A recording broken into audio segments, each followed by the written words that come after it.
Bean Soup Times is on a mission to create dope.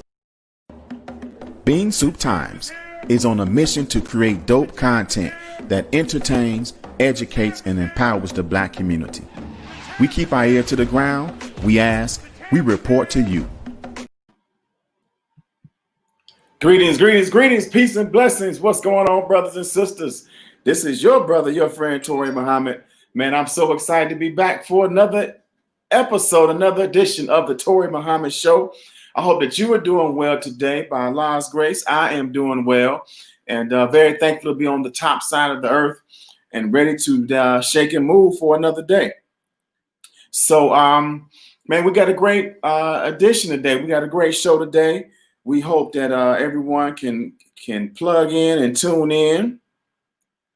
And let's see, let's start this watch party here. And man, so upcoming, we have the anniversary, the 25th anniversary of the Million Man March. So we are so excited to, observe, to remember, to reflect, to consider all of what the Million Man March produced and what it means for us today.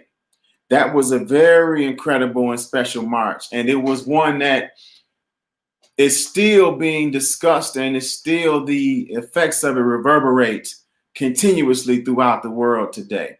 So, man, we're excited today. We're happy to be on today. Hopefully we'll have a great guest on today that's going to talk to us about what they've been doing. This wonderful couple and what they've been doing since the Million Man March in 1995.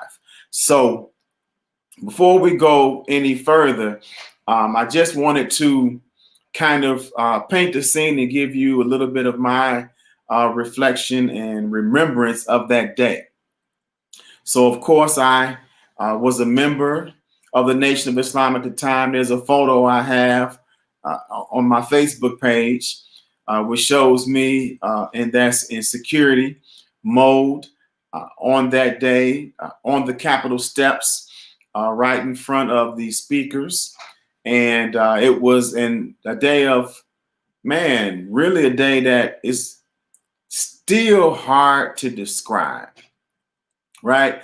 The most profound, the best way that I've heard it described, and I am in complete agreements, is that it was a glimpse of heaven. It was a day where the feeling of love, the feeling of unity, the feeling of power, the feeling of anything is possible, right, was all there. And there was a hint of fear there as well. Not fear like terrified and afraid, but the fear as if you were actually in a space where God was present. The Holy Quran talks about wherever two or more are gathered in my name, I am the third. There are scriptures in the Bible that talk about incidents and scenes and situations where God was present, right? Everybody from Abraham to Moses, right? So they're sometimes described in those moments as somewhat trepidation, some fear, right? Because you're meeting your Lord. Well, the feeling of God's presence on that day produced a little in me. I'm not talking about everybody. I don't know what everybody else felt, but it was like, God is here. God is present in this gathering. And it, of course, was a day for Black men. If you all weren't around at that time, but many of us have seen the movies. You had Menace to Society, you had Boys in the Hood, and you had other real life incidents of violence and crime that was painting the Black man as the predator, right? It reached all the way up to the political campaigns with the super predators and all of the conversations that the Clintons and those before them, Bush and Reagan, all of them were having about, and whether it was innuendo or whether it was directly talking about the criminal mindset and how younger the criminals were getting in the Black community. There was the incident in China in Tiananmen Square, where the Chinese just destroyed protesters, right? So similar to A Birth of a Nation, there was a climate being produced in the media that was making it okay for Black men to be gunned down and killed by the police, that was making it not a concern and almost a relief that more Black men were beginning to be locked up and sent to prison.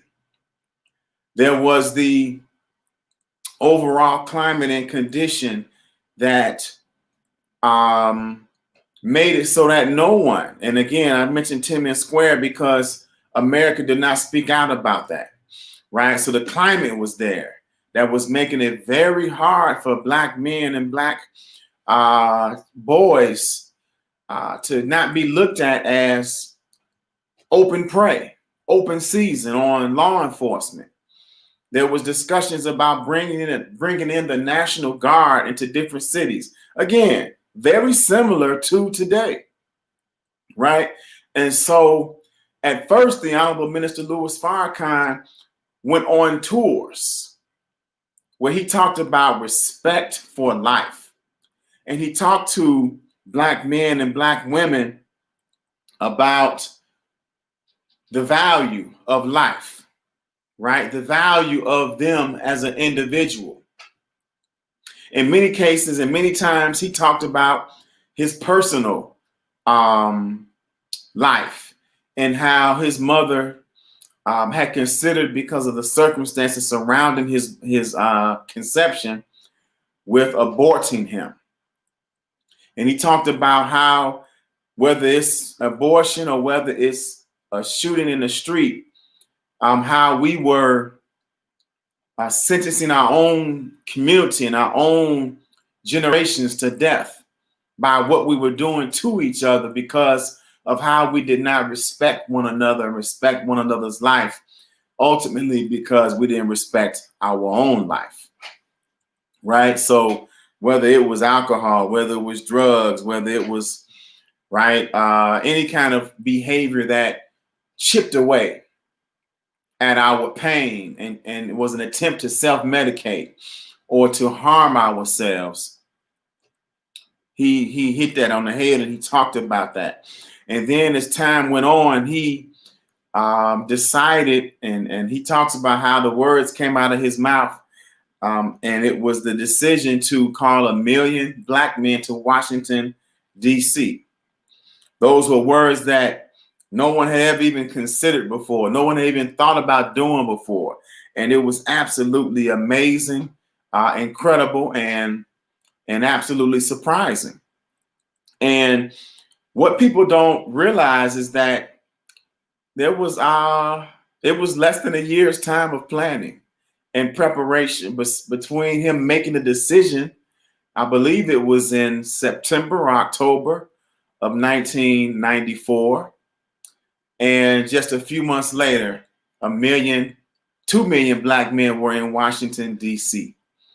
If there are any Nation of Islam historians that are listening or tuning in, I believe that's correct. I'm going to go back and check the records and make sure. I actually have somewhere around here a copy of a book that I wrote in 1996. It was released. And it was, we gave some history, the chronology of the Nation of Islam history, and I chronicled from 1977 to 1995, culminating in the Million Man March and just a little bit beyond that. But it was, so I'll consult that just to make sure. But the facts are there. This incredible human being, the Honorable Minister Louis Farrakhan, brought so many Black men together And that moment was one, not so much to petition the government, not so much to talk about what had been done to us, but it was a big focus that day on atonement, reconciliation, and responsibility.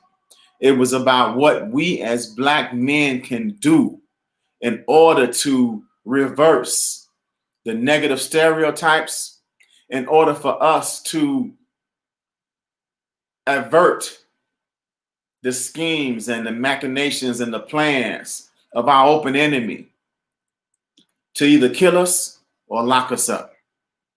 There's so much discussion now. There was even a documentary on Netflix about the 13th Amendment, right? So we're much more savvy now. We're much more clear now. We understand, many of us, that the Emancipation Proclamation was something to appease the South and the North and to find some reconciliation. But ultimately, the goal was to release us from physical control, but not mental control. And ultimately, that mental control would lead us right back into physical control. And if there's any institution that makes it clear the amount of physical control that the United States government and the corporations that benefit from it is institutionalized prisons, is the prison industrial complex.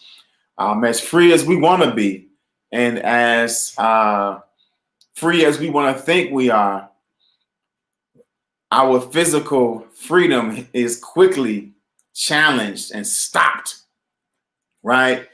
Some of us, because we did commit a crime, right? We're acting other than ourselves, and we are acting in conflict with social norms and mores and righteous behavior that encourage us not to steal, not to lie, not to cheat, right? And then many of us who are locked up for false reasons, being falsely accused or falsely imprisoned, sometimes in jail and in the county for months and years before even being brought to trial or some kind of resolution being established. Many of us know about those who have been on death row and released because the information that brought them to death row was faulty. It was erroneous. It was an outright lie in some cases. And so that 13th Amendment, of course, showed how even in the release of us then, how it was going to be used years down the line. It's just how we got to start thinking, brothers and sisters, years down the line, and thinking about how what we do today will affect generations to come. So this whole idea that we're talking about of the Million Man March anniversary, the Honorable Minister Louis Farrakhan allowed all of us as Black men to be a part of averting what could have been even worse than it is, right?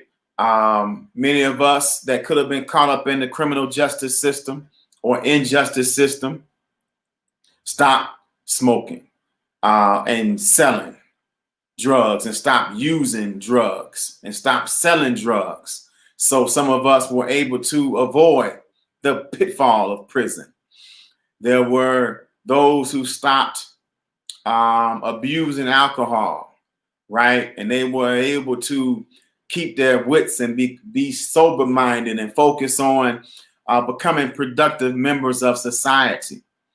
There were those who did not involve themselves in other types of criminal activity because 2 million Black men took a pledge on that day to not do things that harmed themselves or harmed their community. This was a very critical and important day. There are some people who, even today, some just because they didn't pay attention, right? They had other things on their mind they were focused on.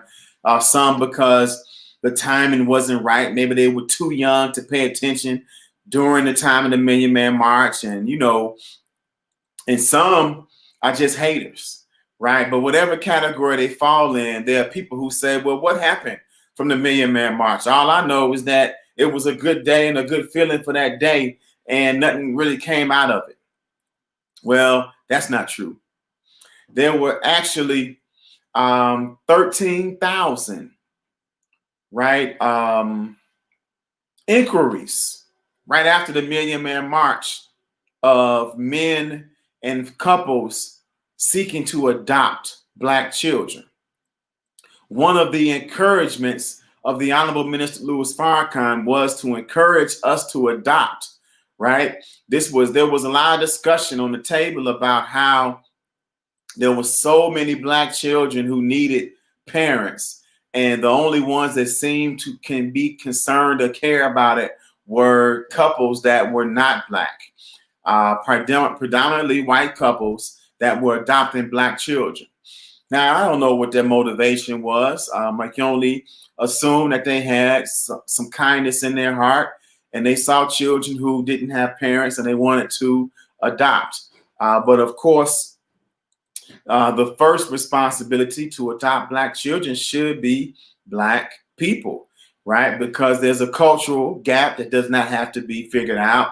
There is some social norms that have to be explained and talked about that a white couple may not. Maybe, nowadays they know a little bit more. But back then, the conversations about the police, right, had to be discussed. What to do with your hair. Something as simple as that, right, had to be discussed. So these were things that were so important, right, that may or may not have been the social norms of that couple that was white that was adopting. So there was a big campaign and push and call for more Black couples to adopt. And lo and behold, the Honorable Minister Louis Farrakhan made the call during the Million Man March. And like I said, 13,000 inquiries, which resulted in 300 children being adopted that the National Association of Black Social Workers said was directly connected to the Million Man March call by the Honorable Minister Louis Farrakhan. So that's one very extremely measurable thing that you could look at. Then there was the reduction in crime, right? In some cases, what's up, Chrissy? Peace and blessings. In some cases, right, the crime rate, it was increasing, right, from the 60s. This is from the U.S. Department of Violent Crime, or the Justice Department, rather. There was an increase in the 60s, in the 70s, in the 80s, all the way up to the mid-90s. And in the mid-90s, there just started to be a decrease in violent crime in the Black community. And there was no other incident other than 2 million Black men making a public display and pledge to reduce crime and to not commit acts of violence on one another. When you saw a reduction in crime, into some cases, it lasted for at least 20 years. And I believe it was still going down, 10 years, at least 10 years, but then the reduction continued for another 10 years, right? So to roughly like 2013 was the last stat that I read about, right? Where the crime was still decreasing.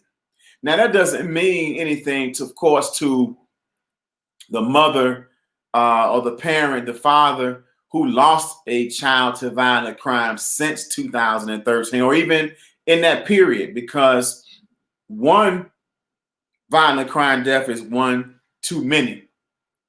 But the point is that crime was reducing, and it had reduced for the first time in 30 years.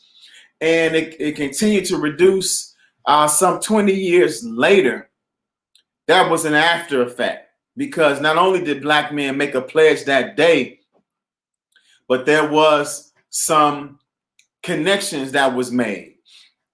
The ministers, after we made the pledge, not after, but during that Million Man March day, along with the pledge, there was also, thank you, Christy, there was also the discussion and the encouragement, the urging of the Honorable Minister Louis Farrakhan for us to go back into our communities, join a church, join a mosque, join an organization that's doing good in the community, and help make it stronger. Lend your talents and your expertise to that organization, right? And if you can't find one that you want to join, then start your own, right? That was the encouragement of the Honorable Minister Louis Farrakhan.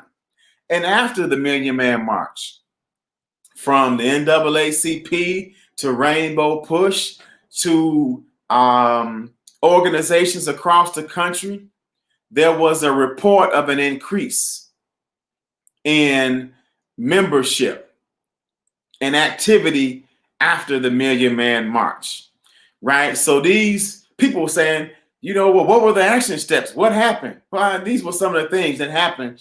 And if you weren't paying attention, you missed it, right? You may have benefited from it because that mentor that your son got, that mentor that you received, may have been someone who was inspired by the Million Man March.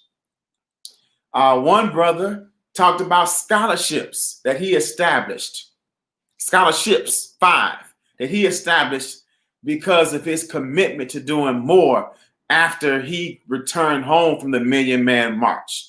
These scholarships have been going on for some 23 years. Brother Bernard Muhammad, shout out to my brother. And you have people who were doing much more than they were doing before the Million Man March. You have people who decided to go into education, black men who said, you know what, I'm going to contribute to my community. I'm going to become an educator, because there weren't that many strong black men in the school systems prior to 1995. There were some now. Don't get me wrong. There were some, but the overwhelming numbers were not there. You may have had one, if you were lucky, strong black man in your school, right? While, of course, there were many women, many non-black males who were in the schools, and we didn't have that many examples as we had of everything else. So there were men who decided to become educators, right? There were men. There was one brother. He arrived at the Million Man March with his wife and young daughter. They stayed at the hotel while he went to the Million Man March, and he was so inspired and moved by what he saw.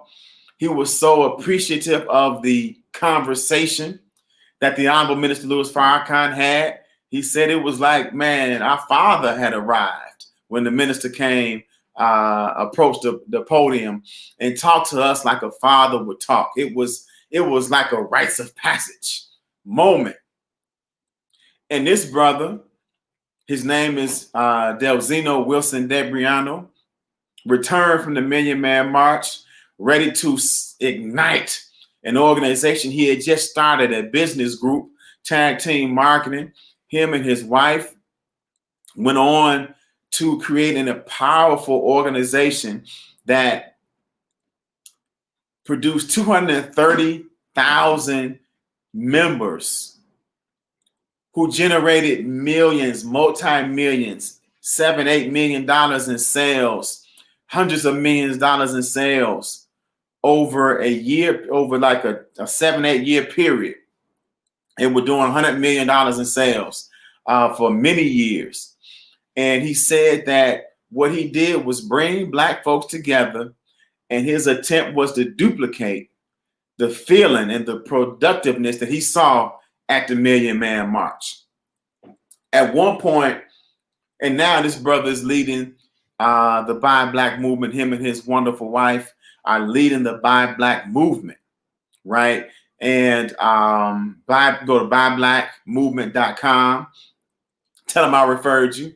Put in my name, Bean Soup, Toure at Bean Soup Times, right? And we sell product there produced by Black people, grown by Black people, and it is for sale for anyone to purchase who wants to support Black-owned businesses. His brother still on his mission and still doing what he was inspired to do, and shown that it could be done by what he saw at the Million Man March. Here it is 25 years later. And so we could go on and on and on with stories and examples of things that folks have done as a result of the Million Man March. Organizations that were started and movements that were launched, inspired by what happened on that day. There's never been a time where there was so many. I'm talking about it was probably over 100. I have to pull my book out, but there were so many Black organizations, so many Black political groups and elected officials, from mayors and aldermen, of course. Like we recently talked to Congressman Danny K. Davis, who talked about his 3 busloads. He was an alderman at the time. He brought 3 busloads of Black men to the Million Man March. And so never before have Black folks come together like that. Never before have so many different organizations been either a part of or supportive of, right, that type of movement and organization. There were so many people who were a part of making that day possible. Man, you can't talk about the success of the Million Man March and not talk about Dr. Comrade Worrell, one of our incredible Black activists and organizers and leaders who just recently passed this year during the pandemic. Just an incredible resource and mind who helped with the organization and the vision of the Million Man March. You have Reverend James Bevels, T. Bevels, I believe is his middle initial, who you saw played by, I believe it was Common in Selma, right? He was national field organizer. I forget his title, but he was a key component in the Southern Christian Leadership Conference, the organization, of course, that Dr. Reverend Martin Luther King Jr. was the head of, and he was a key component in the civil rights marches and the civil rights movement. You have Reverend James Demas, who passed several years ago, but he was the head of Park Manor Church over on, what is that, on St. Lawrence, 73rd and St. Lawrence. We had many meetings at his church, as well as meetings at Reverend Al Sampson Church over on 100 and 4th, 5th and Vernon. No, not Vernon, but Wallace. I'm sorry, somewhere, but I don't know the exact address. I forget. Man, these are some of the key people who were part of the Million Man March organizing and who were part of bringing together the leadership across the country. You had a few people who denied it, didn't want to be a part of it, said that no. Some of them refused to be a part of it because it was a Black Muslim man who was organizing it, and they refused to be a part of it because of that. You know, they were religious gangbanging, basically. There was some that maybe it was because of the prior year's controversy, or maybe their reluctance to be connected to the Nation of Islam, and because of the fearless, bold stand of the Honorable Minister Louis Farrakhan. They were afraid, right, to be a part of it. There were some that were outright scared to be associated with other strong Black men. So whatever their reasons that they gave, or whatever the underlying reason was, when you read between the lines, whatever it was, they were fearful of that, right? Or they were cautious and timid because of that. The minister had already been all over Donahue and Dateline and Nightline and primetime television, taking bold stances. He had already been so bold in his support and defense of the honorable, of the honorable thing that Reverend Jesse Lewis Jackson was doing in running for presidency, right, of the United States of America, and how the Secret Service refused to protect him. So the FOI, the security force, the men who belong to Islam in North America, decided to support and to defend and protect him when the Secret Service would not. I guess because he was a Black man, right? Because everyone who says they're going to run for presidency gets Secret Service protection at the moment they make a legitimate declaration to run for presidency. So he didn't get that, and we stepped in. Not we, me personally. I was only a teenager at the time, not in the nation yet. But right, this is what was going down then. So maybe they were afraid for those reasons. But so many people, even if they were not on board in the beginning, some of them came on board the day before, 2 days before, some the day of, because when they saw the tremendous amount of success of the march, there were people I know that were supportive, but they weren't planning to come to Washington, D.C. And when they woke up that morning and saw, this is well before the march was even starting, the morning crowd was a sea of Black men. There were brothers who saw that at 5 and 6 in the morning on the news and went to the airport and hopped on a plane and came to DC to be a part of it. But I'm talking about leadership. So that was a beautiful thing there. But there were some people in leadership who did the same thing, who was opposed to it. But when they saw how successful it was going to be, they made their way to the Million Man March. All roads led to Washington, D.C. from all over the country. And so that's right. Chicago loves the FOI. That's right. Black America, everybody should love the FOI. We are that vanguard group of Black men, organized and united, and working not just to attack what we see in the community as the social problems that need to be addressed and dealt with, crime and poverty, but we're constantly working on ourselves to be proper conduits for God's love and God's mercy and God's intervention in our affairs.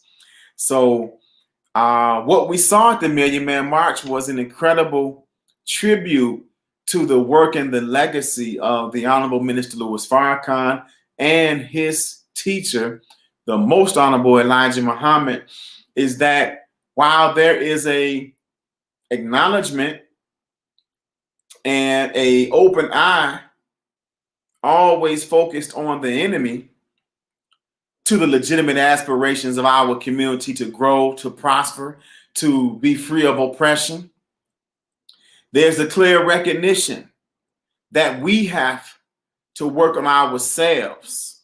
We can't point a finger over there and talk about what's being done to us without 3 fingers being pointed right back at us in recognition of what we are doing to ourselves. both what our actions are doing to the community that we say we love, and also what our actions are doing to ourselves that we say we love. So this day was so important because what the Honorable Minister Louis Farrakhan was doing and is doing for the individual Black man in the Nation of Islam, getting us to focus on self-improvement, which is the basis for community development. He got all of Black America to focus on that day on self-improvement, on atonement for what we had done in our communities and to ourselves that was wrong, to reconcile us with those that we had done wrong to, and to accept responsibility so that going forward we don't do it anymore. And that if we do, we get right back up. We fall, we get right back up, and we keep our focus on doing that which will help uplift our community, right? So, and I say all of Black America because those 2 million Black men that were present represented 10 at home who supported their going, right? And then those that didn't support their going or didn't know about it or for whatever reason, when they saw it being broadcast on BET and on different stations, snippets of it, right? Then they became supportive of it. For every one of us that was there were prisons across the country where the same thing was happening. In many of the prisons, the warden or the leadership of the prisons allowed the men to watch the Million Man March on TV. In many of the prisons, there was the same kind of reconciliation going on. There was no gang banging between Black and brown communities in the prisons on that day. They united and worked together on that day, right, to bring folks together. There was no fighting, no fussing, no arguing. It was peace on that day, right? So what you saw on the mall was being duplicated in the prisons, right? And we have the reports, we have the receipts about that. So imagine a day where there was no violence in the prisons, Black on Black and Black on brown and brown on brown, because of the Million Man March. We're talking about miracles, brothers and sisters, that were happening right there on that day, right? We're talking about an amazing day, a incredible day, a day as we have best described as a day of heaven, a glimpse of heaven, right? So, man, I hear you, Christy. We did it. We did it on that day. And so, again, those people who were not tuned in and were not seeking some information that gave them answers to the question of what had been done since the Million Man March, they were just focused on whatever it is they were focused on, and they weren't paying attention. They weren't getting the Final Call newspaper, right? Because we were given updates and reports on it. So the Million Man March also, this was the first march, public march of its kind, I believe, in the Black community. I don't know about overall, but we were the first to report an audit, which gave an account for every dime that was gathered and spent in order to make the Million Man March happen. That kind of transparency, that kind of openness and clearness was an example of responsibility, It was an example of the kind of heart that the Honorable Minister Louis Farrakhan has, where he wants you to be clear, man, on what he's doing and why and the effect of it. And he wanted everyone to know where the money went. And those who were there on that day, I know you were blown away as I was with the sea of money, the green, man, you talking about a green flow, right? At the end of the march, the minister made a call for us to help to support the march and support the expenses of the march. And Black men took money out their pocket and just started handing it, right, towards the front. So you're talking about way back. If you've been to DC, you know the state capitol, I mean the federal capitol building is at the head of the mall, and it goes back blocks all the way back to the Washington Monument, right? Which, man, and money was just coming up all the way from the back to the front, where you had brothers with garbage cans collecting the money. That money was counted and accounted for, and it went towards the expenses of the Million Man March. So you could go Google Million Man March audit, and because it's still up today, we have it on our website, NNY.org, where you can go and look for yourself, right? So, man, there was so many amazing things that happened as a result of the Million Man March. Here it is this Friday. I believe it's Friday, right? October 16th.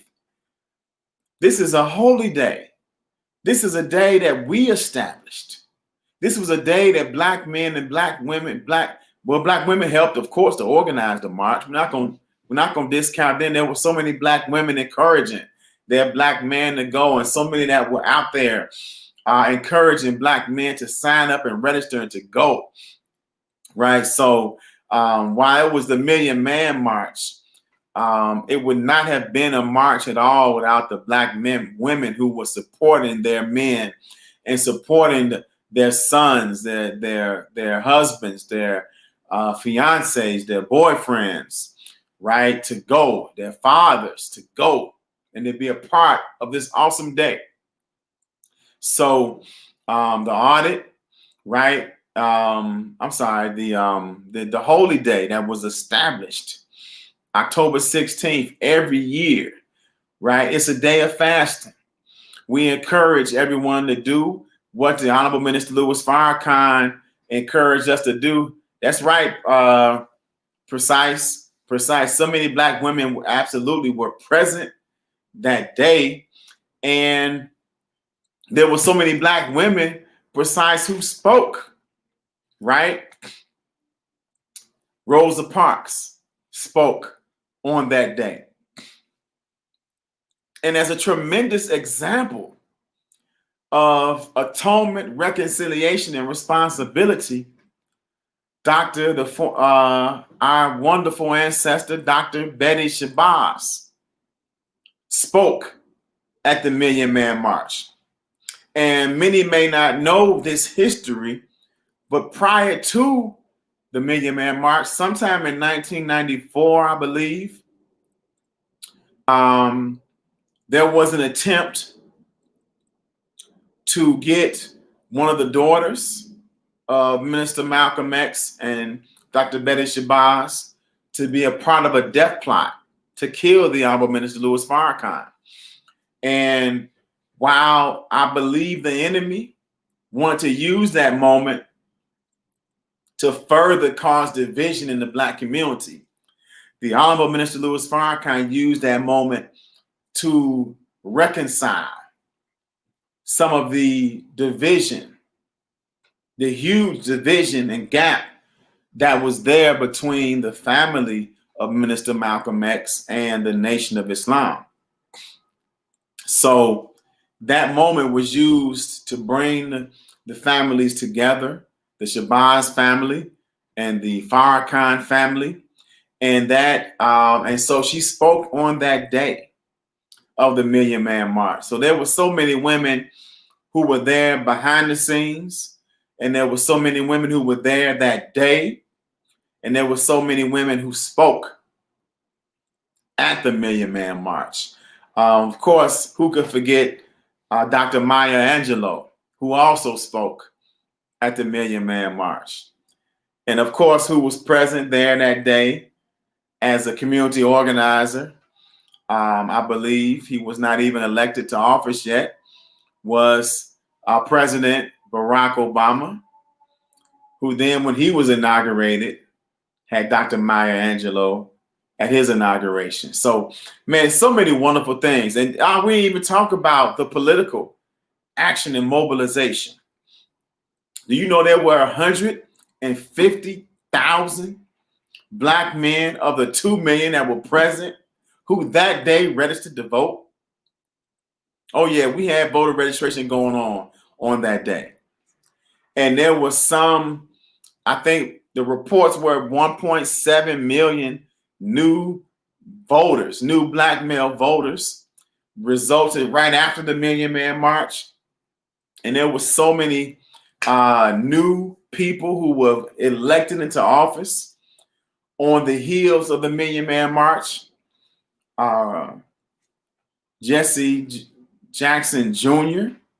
was elected, I believe, in 1996. Was it Mel Reynolds? Was elected in 1996. There was so much new people in office elected as a result of the Million Man March, because we talked about voting in your own interest. The minister, man, gave such a boost to so many that were there on that day. Yeah, Brother Precise. I don't know which part you're saying what to, but yeah. That was a powerful day, brother. One that we would never forget. I agree with you 100%. So on that day, man, again, a holy day established. Black men and Black women coming together for an amazing day. And for now, since then, there have been those of us who fast on that day, right? From sundown the day before to sundown the day of the Million Man March. It was easy to fast the day of the Million Man March because, man, we were there all day. We were there before the sun rose. Man, it was so amazing. Because we got there, it was a little chilly, right? I don't know, it was maybe 4 or 5 o'clock in the morning. It was before the sun rose and it was dark outside. And so many of us that were there, of course, to be for security and to be there to assist in whatever way was needed, the first thing that we did was pray together. And so you heard the different prayers that were going on. And as the prayers were being said, the sun was rising. And you looked up and all these Black men were already there.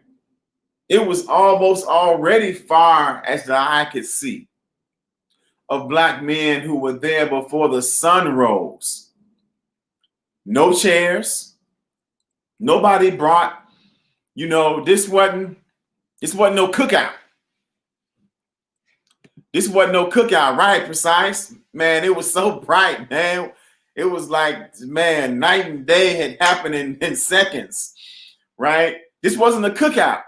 This wasn't, you didn't have folks didn't come with no barbecue grills and meat, right? And coolers with drink and food in there.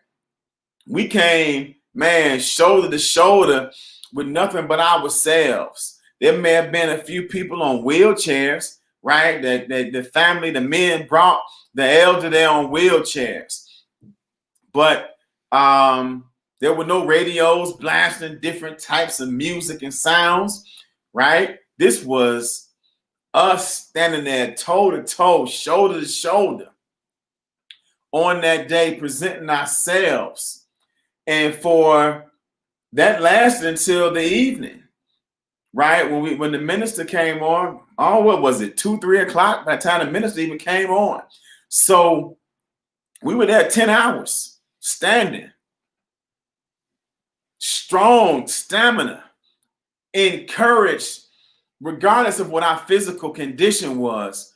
The moment and the unity that was there brought energy to every single one of us. So, man, food was not necessarily on our mind. There may have been some with some medical conditions that brought a little snack with them or whatever. I think there was some food vendors, right? People were able to get something, but for most of us, we were just there for 10 hours straight, not eating, not drinking, maybe a bottle of water here and there, but man, just focused on the purpose that we were there for. Absolute incredible day. So that day now, hence and forevermore in Black America is a holy day. It's a day of atonement, reconciliation, and responsibility. So each and every one of us, whoever we've done some wrong to throughout the year, right? Whoever we know that we've done something to that we should not have done, it's a day. And just don't take that day, right? But this moment, because don't want to make an excuse in case you can't reach in that day. Well, I called that person on that October 16th, they ain't answer, so I ain't gonna apologize, right? whatever Conrad Royal fed many of us. God bless that brother. Yes, sir, man. Brother Conrad, man, we missed that brother. And like I said, Brother Precise, man, you can't mention and talk about the Million Man March without that brother and his contributions to it, and to the onward march of our community before and after that. So, man, but on that day, as people were, as we were all gathering, right, we made a commitment that day to make it a holy day. So, as I was saying, if you can't reach that person that day, still do it. Make this a day where you ask people to forgive you for what you've done to them. Some of them may not even know it, right? But you know it, and you don't forget it, right? Because your brain, the Honorable Mr. Louis Farrakhan taught us that the brain is made to think right, right? And so everything that you do that's wrong, it's like going against the grain on a piece of wood. It causes, man, damage and ugliness and friction and splinters, right? Because that's not your nature. We don't forget the wrong that we've done. So get that stuff off of you by apologizing for what you've done. And don't stop at just the apology, right? But you think about what you can do to make whatever wrong you did right, right? It's not enough to just apologize, right? Because you know how we do. I'm sorry. I hope you forgive me, right? And we think we just do wrong, and if we say we're sorry, that in and of itself, a person should be okay with that. No, you gotta atone. You have to make amends. You have to repair the damage, right? That's what reparations is about. That's why this country is not reconciled with us, and why there's still so much racial strife, because they have never acknowledged and apologized and tried to repair the wrong that was done, right? And they try to, some people try to say that some of the government policies that we benefit from is a part of that. But no, it's not necessarily, because that's what befalls every citizen, right? Whether or not you went through slavery or not. But there should be something to repair the damage specifically for what was done to us. All right. So, but anyway, right? You apologize and you make amends for that. And once as you're in the process of making amends, then that really opens the person's heart, right, to atonement. Brother Scott, walaikum salam. This is my guest. Let me see what's going on. We're on the show right now. Where you at? Oh, goodness. Okay. Give me 5 minutes. I'm closing out a purchase on a vehicle. I'm just waiting for my receipts back. Can I call you back in 5 minutes? Yeah, you know what? Let's reschedule because I'm actually closing out the show in 4 minutes. Let's shoot. Yeah, the show was an hour. So I'm gonna hit you right back. We're gonna reschedule. Okay. All right. All right. So yeah, so that's my guess. He got caught up in something. I don't know if y'all heard that, man. He purchasing a vehicle and got caught up in the extension of the vehicle. So we're gonna reschedule him for tomorrow because it's all right, because this whole week we're gonna have some portion where we talk about businesses and organizations that were started and things that happened as a result of the Million Man March. So we're gonna plug right into him. But hopefully you all have gotten something out of this show today, where it was just a little fireside chat with me and some of our commenters on Facebook about that day and what it meant. So tomorrow we're gonna bring on a few people, God willing, and the creek don't rise, to talk about their experience at the Million Man March, what it meant to them, and what they're doing today as a result of the Million Man March. But today, man, make it in your mind that you're going to observe that day. And there'll be a few virtual programs that I've heard about happening. And then on Sunday, we're going to hear a keynote address from the student minister, the national assistant to the Honorable Minister Louis Farrakhan, student minister Ishmael Muhammad. I don't know if you all been tuning in on Sundays, but he's been doing a wonderful job with helping us through this pandemic.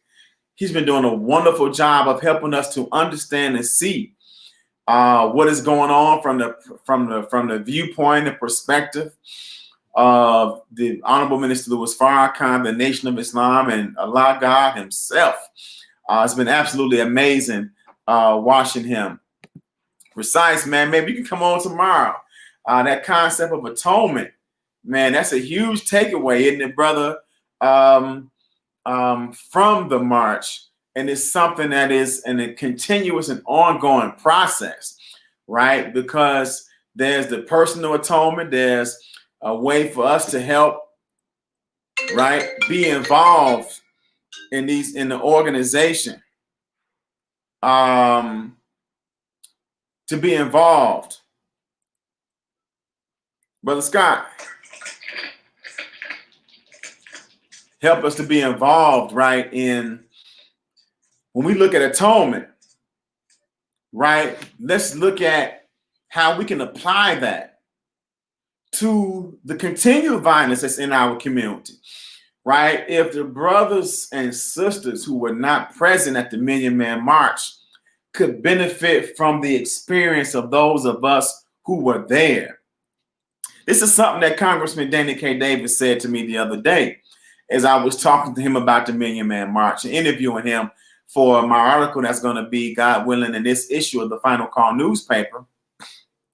He said that we who went have not done enough to share that experience with those who were not there, right? And it's so important and we know this in organizing and business, how important it is for us who were present at an event to be able to tell people who weren't there the importance of that event. Because if they weren't there, of course, they didn't experience it. They have no reference point. But those of us who were there, we were there for the purpose of being witnesses. We were there for the purpose of being an echo of the energy, of the spirit, of the love, of the moment that was in that scene, in that environment, in that event that we were present on, and to be able to translate its importance as we go on into the future. And one thing is so incredible. One of the takeaways, Brother Precise, that I have from that day is that as we sat there waiting to hear from the Honorable Minister Louis Farrakhan, and as the 2 million men made it clear that while it was great to hear from everyone else, everyone had a contribution that was important to hear from that day, we were there to hear from the Honorable Minister Louis Farrakhan. And as the day got longer, you started hearing the chants. We want Farrakhan. We want Farrakhan. We want Farrakhan. Right? And when the minister came on, it was a moment to say, man, I am aligned. I am a member of this organization, this nation that has this man as the leader. I was so proud to be a member of the Nation of Islam. And in my limited mindset, I'm like, man, the minister, we about to have 2 million black men in the Nation of Islam tomorrow. How they all gonna fit in the mosque, right? Right? The mosque holds about 1,200 people. Where we know it's more than 1,200 from Chicago alone, right? So where are all these black men gonna fit in the mosque and study groups across the country? And as the minister talked, and as his message went on, at the end, with all of the energy and all of the influence, all of the power, right, that he had in that moment, he didn't take that moment to say, follow me. I got the key, brothers and sisters. You all follow me to freedom, justice, and equality. No, he said, go join the organization of your choice. Join a mosque, join a church, join a synagogue, join an organization that's doing good in your community and make it stronger. Be active in it, right? That, man, is premier leadership. That's leadership that doesn't have anything around their heart that is suggesting that person wants to make you beholden to them, that wants to make you their follower, that wants to somehow make you subservient to them. Here's a man that encouraged you to join and be a part of this movement in a way that is comfortable to you. And here's something that will help the whole of our people, and not just, quote unquote, one part, the Nation of Islam. It was not about making the Nation of Islam stronger. It was about making the black nation, the black community stronger. And the Honorable Minister Louis Farrakhan showed such sincerity and humbleness and love in that moment. So we're going to close out this show, brothers and sisters. We are at the conclusion of it, and we're so excited that this week we're going to continue to highlight and talk about the Million Man March, the after effects 25 years later. I only talked about a few. We got some more to talk about, but we did talk about adoptions. We talked about crime.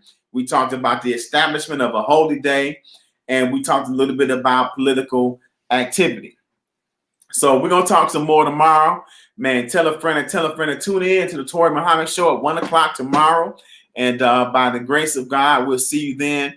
Until then, we want you all to have a wonderful day. And man, shout out, of course, to our sponsor, Sean Michelle's Homemade Ice Cream. We're going to play their commercial in just a second. And I also want you all to be encouraged. I want to encourage you all. Come to my Facebook page and check out the product that we have, right? We've opened up an online store, and we have T-shirts, right? I am a man, I am a woman T-shirt, and it has a list of things that reflect who we are in our community. And we have some mugs, some coffee mugs with the Bean Soup Times logo and the Black Chicago Eats logo on there. Help us, man. We're trying to not only strengthen our brand, but we have some things that we want to do in and for the community. And we have to have the resources in order to do it. So in all the years that I have been doing Bean Soup Times, I really don't. I really promoting and usually promoting and marketing other businesses and other organizations. And it's time that I really started promoting, highlighting us and encouraging you all to support, because so many people love what we do and they want to support us in some way. And they refer people to us. They share our information.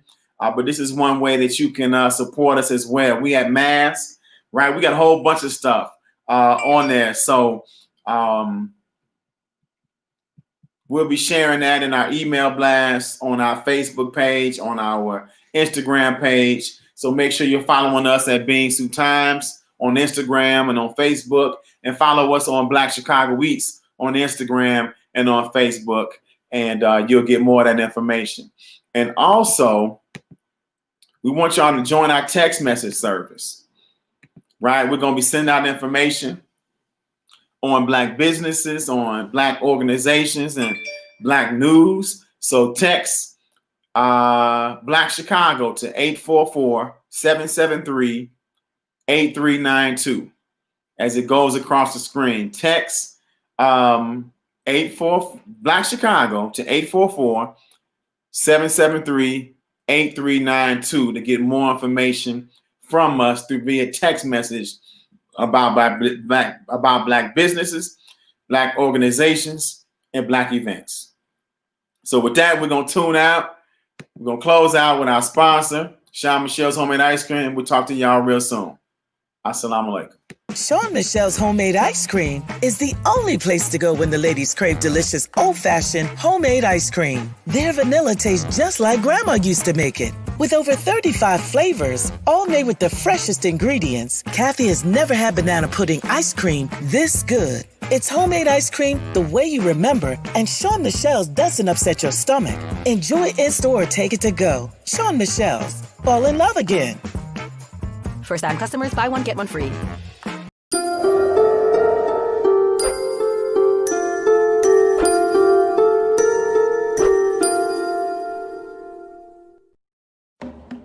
Being Soup Times is on a mission to create dope content that entertains, educates, and empowers the Black community. We keep our ear to the ground, we ask, we report to you. We help Black people to share their message. We promote real dialogue. We provide a platform to help give voice to the voiceless. We educate you on how to shop smart. Our passion is to inform you about Black events, businesses, organizations, and entertainers. We are Black owned. We are Black Chicago. We are the award-winning Being Soup Times.